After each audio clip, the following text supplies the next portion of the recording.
이태원 참사 이후 한동안 정쟁을 최대한 자제하던 여야가 다시 전국 주도권을 두고 신경전을 시작했습니다. 더불어민주당은 이태원 참사의 국정조사를 촉구하는 반면 국민의힘은 수사 결과를 지켜봐야 한다면서 맞서고 있습니다. 황윤태 기자입니다. 더불어민주당은 이태원 참사 규명을 놓고 국정조사 요구 목소리를 점점 더 높이고 있습니다.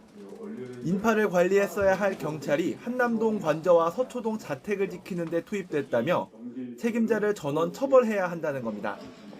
민주당은 애도 기간이 끝나는 다음 주 이태원 참사와 관련된 요구사항을 발표하고 경찰이 계속 자료 제출에 미온적일 경우 경찰청과 서울경찰청을 다시 항의 방문하기로 했습니다. 본격적으로 진상 규명을 위한 시간이 올 거라고 생각이 됩니다.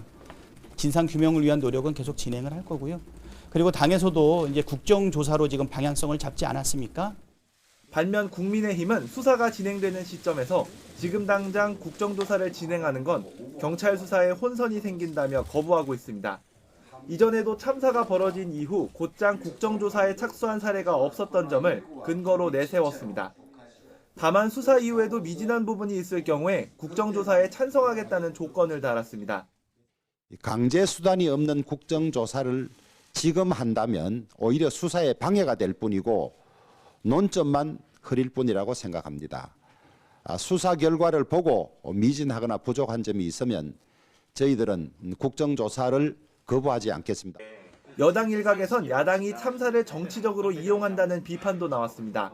김기현 의원은 세월호 참사를 언급하면서 민주당이 참사를 정치적으로 악용하고 있다고 날을 세우기도 했습니다.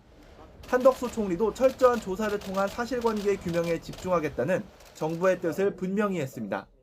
이번 사고 원인에 대한 철저한 조사와 사실 규명도 이루어지도록 하겠습니다.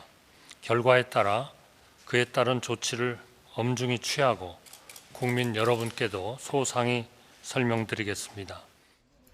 이태원 참사의 국정조사 여부를 놓고 여야의 입장차를 좁히기가 쉽지 않은 만큼 실제로 윤석열 정부의 첫 국정조사로 이어지기까지는 많은 험로가 예상됩니다.